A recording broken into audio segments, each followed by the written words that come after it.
You are listening to the Keep the Weight Off podcast with Dr. Angela, episode number 68. Welcome to the Keep the Weight Off podcast, where we bust all the dieting myths and discover not just how to lose weight, but more importantly, how to keep it off. We go way beyond the food, and we use science and psychology to give you strategies that work. And now your host, Dr. Angela Zechmann. Hey everyone, and welcome to today's podcast. I am super excited. I have a very special guest with me today, and her name is Dr. Angela Golden, and she goes by Dr. Golden, Dr. Angie, and so we're both sort of like Dr. Angela. We're calling it Dr. Angela 1 and Dr. Angela 2. And she's going to be with us for this episode and for next week's episode of the podcast to talk to us about the top 10 obesity myths. So welcome, Dr. Angie. Thank you so much for having me. I'm so excited. I know. I'm so excited too. I want to explain to our listeners how this came about. So you might remember that a few weeks ago, I was at an Obesity Medicine Conference in Atlanta. And Dr. Angie gave an amazing talk on the top 10 obesity myths. And as I listened to her, I was thinking about all of you, and I was thinking, wow, this is what every person struggling with this disease needs to hear. And so I snagged her at a function later that day. I said, will you please come and be on my podcast and share your wisdom with my audience? And she said, absolutely, I'd be happy to. So thank you so much. I really appreciate it. Now, here's what I want you to know about Dr. Angie. She's got a doctorate in nursing, but not only that, but she's the past president of the American Association of Nurse Practitioners, which is like the association in America for people who are nurse practitioners, right? Like, am I correct there? Like, this is a big deal. Yes, it is. The immediate past, yeah. Yeah, it's the national organization for Yeah. She's also got her own practice in obesity medicine in Flagstaff, Arizona. And there she provides evidence-based obesity treatment for her patients. She's a consultant in the development of patient education materials. She's authored a book on obesity and a chapter on obesity management. She's written peer-reviewed articles. She's done research. She's been interviewed by the media. She is doing national and international presentations on obesity and health policy and clinical care and leadership. I mean, she's just such an accomplished woman, and she's a very amazing and engaging presenter. So I am super excited to have her with us. So we're going to talk about the first 5 obesity myths today, and then next week we're going to cover the myths numbers 6 through 10. So I'm super excited for this discussion and for all of our listeners to hear what you have to teach, Dr. Angie. I'm excited to do this. This is my favorite topic, to get to talk about the things that aren't true that everybody thinks are. Exactly. All right. So what is myth number 1? Myth number 1 is that obesity is not a disease. It's just a risk factor. Ah, okay.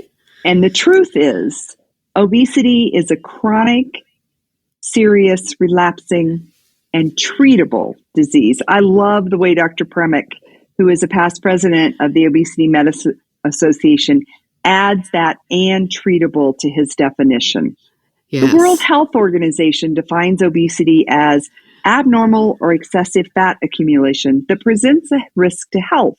I think that's important because we have to talk about this not as just fat or adipose tissue, which is the medical word for fat, because that's not the important part. It's not just that you have excess fat cells, it's what it does to your health.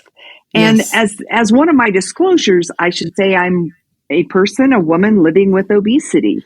I love that I'm in maintenance right now, but I've lived with this disease. And I can tell you, as the World Obesity Federation says, it is a chronic, relapsing, and progressive disease. I have been working on treating this disease for many, many years. And it's hard to stay in a maintenance space with it because of its relapsing and progressive nature. So relapsing means that it comes back, and progressive means that it gets worse over time. So getting it under control and keeping it under control is a really important aspect of this disease. It's absolutely. But as Dr. Premack says, it's treatable. So that's what we want everybody to understand. Yeah. You know, and a lot of my patients say, how's it a chronic disease? They understand diabetes is chronic. They understand hypertension or cholesterol or chronic diseases, but they don't really understand, first of all, what a chronic disease is, but how obesity is one. And a chronic disease is something that causes the entire body or an organ or a system to kind of malfunction over time.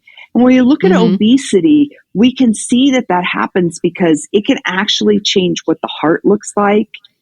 Obesity can cause fat to deposit in other organs like the liver, the kidneys, the heart. It can even cause a shortening of life. So the current research shows us that people who have untreated obesity can have 8 years shorter life. So it'll take 8 years off your life. Yeah, if it's untreated. Wow. I know. Yeah.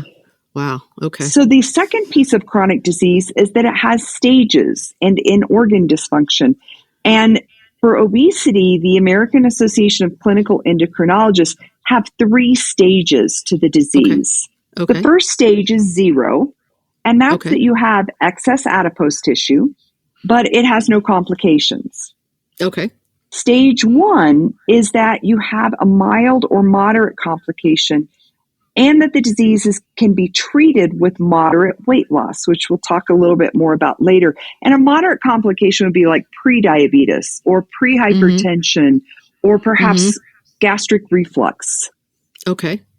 Stage 2, there's at least one severe complication and more aggressive treatment is needed. So for stage 2 obesity, we're talking about having the disease of obesity that's causing diabetes, hypertension, high cholesterol. So you can see that we meet the second definition of chronic disease. And the third, that it causes other diseases. In fact, we have evidence now that obesity has 236 other diseases that it can cause. Including, that's crazy. I know, the one that scares me the most, I think, is that it causes 14 obesity-related cancers. And then the fourth criteria for something to be a chronic disease is that it's manifested by signs and symptoms. And if we look at obesity, obesity can cause exercise intolerance. We can't exercise or have as much activity. Resistance to insulin is part of obesity. And then what a lot of people don't understand is the chronic inflammation that occurs because of the fat cells putting out chemicals that cause chronic inflammation. And then I mentioned already the fat deposits to other organs. And then the hormonal part of this disease is the increase in hunger. So all of these, that dysregulation of our hormones, all are part of the signs and symptoms. And that's why, but I think this part is the kind of the take-home message. There's nothing new about this. 2,500 years ago, Hippocrates, which I'm sure all of your listeners have heard of, recognized that people who are overweight were at higher risk for sudden death. Yeah. So obesity is a chronic disease. Now, what just occurred to me that I find interesting about the stages that you just talked about? They don't say specifically how much people weigh, or what their body mass index is or their body fat percentages, because you don't have to have a lot of obvious weight gain to be suffering from these complications. Exactly. You can have type 2 diabetes and not have a lot of excess weight. Yes, ma'am. I love that about the ACE explanation of obesity as a disease. Nowhere are they BMI or weight specific. They're really talking about the complications that the excess adiposity causes. And I think that that's the take-home piece of this. it's not the excess fat, it's what the excess fat causes. Mm-hmm. And I think that's why your podcast is so critical, because it's not just losing it, it's keeping it off. That chronic piece of it, it's keeping it off that makes the difference in the health outcomes. Yes. Yeah, 14 cancers you're at risk for when you have this disease, and it's out of control. That's scary. So, all right. So that's myth number 1, that actually this is a disease. It's not a risk factor the way so many of us have thought of it. It is a disease that creates all sorts of complications. So what's myth number 2? It's all about willpower. Willpower. Oh, my favorite topic. So the fact is that obesity is a neuroendocrine disorder. Neuroendocrine. Okay, like that's a long word. What does that mean? So let's start with what willpower means. Willpower says by dictionary that that's the control exerted to do something or restrain impulses. And as a woman who lives with obesity, I've been told many times in my life that I needed to control my impulse to eat. But if we really look at what obesity is, the neuroendocrine nature of it, that means that the brain has control over eating. And the endocrine part means that there are hormones, which are the chemical messengers inside our body, and the peptides, which are amino acid chains, that message the brain. So that's the neuroendocrine, the brain and the chemical messengers talking back and forth to say whether or not I should eat more food or move more.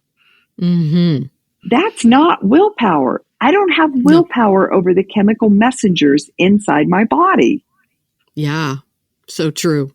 I've heard one of our colleagues say at a conference one time, trying to tell someone who is struggling with the disease of obesity to stop eating is a little bit like trying to tell a woman in her childbearing years to just stop ovulating. Like, you don't have any control over when you're ovulating and when you're not ovulating. Right. So, and that's hormonal. And you don't have any control over your hunger levels when you have obesity. And you don't have any, like, your brain is telling you not to move. Right. That's a big piece of it as well. So the hypothalamus is one of those areas of the brain that controls what we call homeostatic control of eating. And that's what responds to those chemical messengers or those hormones to increase appetite and decrease energy expenditure, or decrease appetite and increase energy expenditure. In other words, move more. So if we think about that same part of the brain, the hypothalamus regulates our body temperature. So if you think about being in southern Arizona, the Phoenix area, where it's going to be hitting 100 here pretty soon, and you're outside, your body temperature doesn't go up to 100 because the hypothalamus does all of these things to keep your body temperature regulated. That's homeostatic control. And we actually have that over eating too, through the hypothalamus. Now, there is a difference. We also have what's called hedonistic control that help with food choices. So that's different than our temperature for sure. But this is where that idea that willpower is the sole reason for increased food intake comes from. But it's only a part of the system. So yes, there is a part that if you walk by someplace and you smell chocolate chip cookies baking and it makes you think of your grandmother, you might reach out and have a chocolate chip cookie. But it's only a small part of it.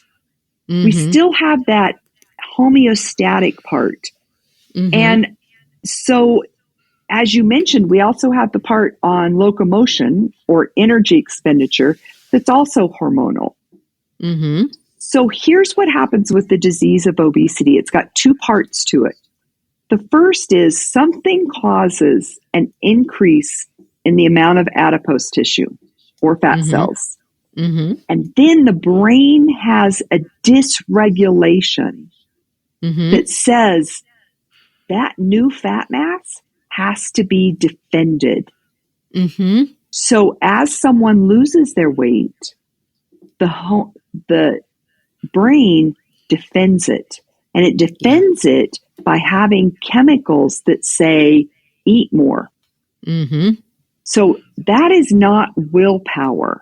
No. There's one other thing that people don't understand about the adipose tissue, and that's that it's one of the few cells in the body that can not only get larger, it's called hypertrophy, but increase in number, called hyperplasia.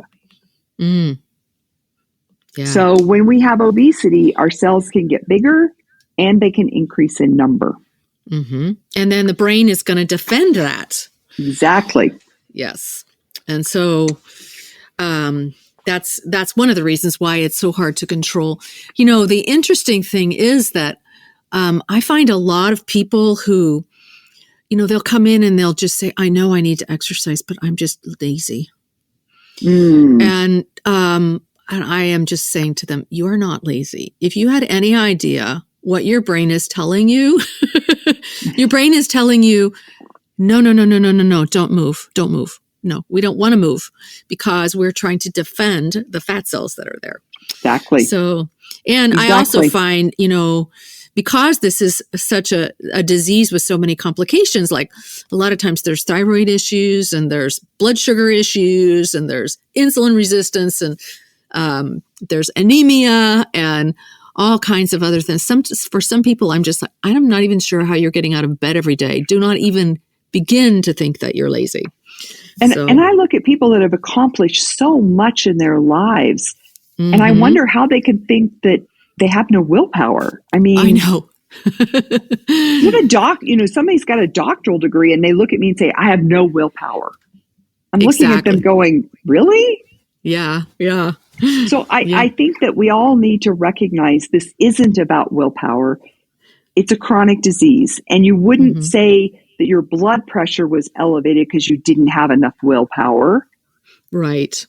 That's a chronic disease too. So hopefully we've busted that myth. I hope so too. So for those of you who are listening, this is not a willpower issue. This is brain chemistry. Okay. What is myth 3? They are diet meds. Diet meds. Okay. So diet meds really imply that the medications are only going to impact what we eat or that they're only for weight loss. In reality, the FDA-approved anti-obesity medications are there to treat the pathology of the neuroendocrine disease. They're impacting satiety or the peptides or the hormones of the chronic disease of obesity. And I'm sure with your patients, you have to have the same discussion with them that these medications are for the chronic disease of obesity. They're not short-term medications. They're really treating that underlying nature of the disease. Yes. And that's a huge piece of this, because understanding that the brain is trying to defend the fat cells, and then what these medications are doing is to correct that, and that there are so many people out there who are practicing medicine who do not understand that obesity is a disease and that obesity is a chronic disease. And that's not their fault. They just haven't learned this stuff yet. But they might be willing to put somebody on an obesity medication for a few months or for a little while until the weight comes off. And then they're like, oh, we need to stop it now. And it's like, you wouldn't do that with high blood pressure. You wouldn't say, let's just get your blood pressure down and then we'll take you off your blood pressure medications because, wow, it's fixed. Like, no. And so really, finding somebody who understands that this is a chronic disease and understands that you need ongoing treatment is really, really important for those of our listeners who are struggling with this disease or who know somebody who's struggling with this disease. Like most healthcare professionals are still going to tell people to just diet and exercise. And that's just mostly because they don't know better. It is. And my physician colleagues, NPs, PAs, it's not being taught in their programs. I mean, we can't blame them because it's just not taught in their underlying programs yet. They have to get this information after they graduate if they're going to know about it. So if you have the chronic disease of obesity and you found someone who knows this disease, hang on to them. Refer people to them. But I think the listener who is saying, wow, how do I find somebody like that? In the United States, the Obesity Action Coalition is a patient-focused organization, and they have a list of clinicians. The Obesity Medicine Association has a list of clinicians. If you're outside the United States, the World Obesity Federation has that, and so does the European Society for Obesity. It's the EASO. I can't remember what the A stands for. I apologize for that. But they also have a list of clinicians, so people can go onto their websites and look for someone who understands it. But there's nothing wrong with going to your clinician and saying, do you understand the chronic disease of obesity and how to treat it? And if they say yes, great. And if they say no, then ask them if they know somebody in the community that does. Many times they've heard a lecture and they can do a referral. Yeah. It's so interesting. I started in obesity medicine almost 15 years ago. And there were like 300 people that were board certified in obesity medicine at that time. Wow. And now, I don't know, what are there, 4,000 or 5,000 now? So there's a much bigger network of people that your physician could refer you to if they're not comfortable themselves treating obesity. But just to really understand, like, these are not diet medications. These are not medications that you're going to use for a few months and then be done with. This is a chronic disease, and you need to envision ongoing treatment in the same way that you would if you had diabetes, if you had high blood pressure, if you had whatever chronic disease you might have. So, okay. What's myth 4? You need to lose a lot to have any benefit. Oh. This is a good news one. Yes. You really only need to lose about 5 to 10% of the body weight in order to impact the complications of adiposity. So you can reduce cardiovascular risk like hypertension. You can prevent or delay type 2 diabetes. I love that word. You could prevent type 2 diabetes. You can improve osteoarthritis. For those of us with obesity, sometimes knee pain is what actually took us into the provider to start with.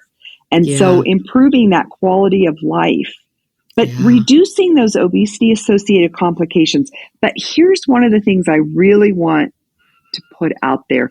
It's not just losing the 5 to 10%. Because if you think about somebody who weighs 200 pounds, that might be 10 to 20 pound weight loss, but it's keeping it off. Right. It's keeping it off, as your podcast is working so hard to help people with. It's keeping it off for that 6 months. That's the critical piece, because that's what impacts those obesity associated disorders. Right. So that, I think, is the good news part. You lose it, you keep it off, and you can have such tremendous impact on health and quality of life. Amen. So, okay, so you don't have to lose a lot to have an incredible benefit, but the goal is to keep it off. Okay, what is myth number 5? I can't change it. All my family is heavy. Oh, okay. And as part of my disclosure, I always talk about the fact that my father had obesity. He weighed almost 400 pounds at 5'8". And so it would be easy for me to say, well, I have obesity. There's nothing I can do about it. But in fact, there's a lot I can do about it. This is a treatable disease, even with the genetics involved. Because genetics isn't the cause, it just creates the susceptibility. Yes. So what we know now is that there are some very rare situations where there's a single gene that causes obesity, but the majority of us with obesity, it's really because when you look at the entire genetic makeup of someone, there's probably about 200 different areas in our genetic makeup that have a susceptibility, and something has to turn that susceptibility on. So a lot of people will say genetics is the padlock, and the environment or some physiology is the key that opens that padlock. So we start with that hereditable trait, the heterogeneity of the disease, and then some etiology comes along. So one of the etiologies that can come along that most people aren't even aware of are some prescribed medications are called obesogenic because they can actually cause weight gain. They can generate obesity. Yes. I think they can pull that trigger. Yeah. Exactly. I think what we think of more commonly, and what I think is some of the most exciting research coming out, is what's happening in the gut, that microbiome. Yeah. Probably from maybe some of our ultra-processed foods that changes the gut's microbiome. Maybe that's what unlocks the susceptibility. But we also know that there are endocrine disrupting chemicals. And then, of course, the American diet, those low macronutrient, high calorie foods that may be also part of what unlocks this. And there's so many more things. I mean, these are just a few of the examples. But when we look at it, what we're probably going to find in the future is a lot of different types of obesity because the cause is going to be so different from one person to the next. And so, yes, I have a susceptibility to obesity, but something turned that on. And as we treat the disease, finding what turned it on and treating from that space may be our best bet at what helps treat it the best. But right now, we're still kind of in that guessing game of doing that. So we treat it from a broad evidence-based place to treat it in its chronicity. Yeah. Yeah. Have you heard of the Pima Indian tribe? Yes, they're from here in Arizona. Well, they're originally from in Mexico, but they live in southern Arizona. My understanding is that they're just a really primo example of how you have to have an environmental trigger. So when they're in Mexico, they don't struggle with obesity or diabetes. But when they moved to the United States, suddenly a huge percentage of them developed obesity. And remember, it's a disease. So we don't say that they're obese. We say they developed obesity. So a huge percentage of them developed obesity and diabetes as well. So there was some sort of environmental trigger in the United States that basically was the key that unlocked it for them. So... And there's a lot of research. Their tribe has been very kind to allow a lot of research for us to be able to look at their percentage of diabetes and obesity. And there's a lot of research into the endocrine disrupting chemicals in our food supply, in our environment, but also a lot into the types of foods that are different and the difference in activity. So a very broad look at how all of that may be attributing to their 80% obesity rate and their 60% diabetes rate, even in children as young as 10 and 12. Wow. Yeah. So really so much learning occurring at the University of Arizona, thanks to the kindness of the tribe to allow us to learn from them. But I think, again, the take-home message comes back to this is a disease. It has a genetic proponent to it, but we have a lot of other things that impact it. So we need all of the treatment tools that are available to help treat it initially and then continue the treatment so that we can have long-term success in impacting health and quality of life. Awesome. Yes. Awesome. Okay. So this has been great. So this is the first 5 of 10 obesity myths. I'm just going to review them really quickly so that you all remember them. So myth 1 is that obesity is a risk factor and not a disease. And you're going to hear this you'll hear this in the news a lot, that obesity is a risk factor. They even say obesity is a risk factor for COVID, right? Mm-hmm. Obesity is a disease in and of itself that is associated with how many other conditions? 236 other conditions, including 14 obesity-related cancers. So obesity is the underlying disease process, and what we want to do is we want to work at getting that disease under control because it is treatable. Myth number 2 is that this is a willpower issue. And the truth is, this is not a willpower issue. This is a neuroendocrine disorder, which means that the brain is responding to errors in hormones and peptides, and that the increased hunger and decreased activity level has a biochemical reasoning, not a willpower issue. Myth number 3 is that these are diet medications. And the truth is, these are not diet medications. These are obesity, anti-obesity medications, and they need to be used for the chronic treatment of this disease, meaning we don't want to just use them and then take them away. We want to treat this like the chronic treatable disease that it is.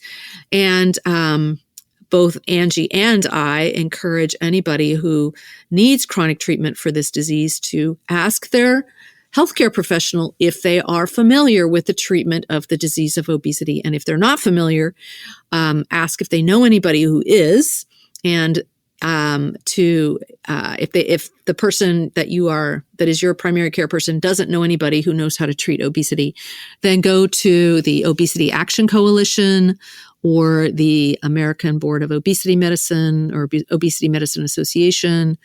What were the other ones you mentioned? So if they're out of the United States, they can look at the Canadian Obesity Network, DASO in Europe, or the World Obesity Federation. Awesome. So there are people who do have specialized training in treating obesity, and that's what you need. Myth number 4 is that you have to lose a lot of weight to have any benefit. And the truth is, you don't have to lose a lot of weight. 5 to 10% is all you need to lose to really reduce your risk of all of the complications of obesity and live a much longer, happier, healthier life. And myth number 5 is, I can't change it. My entire family is heavy.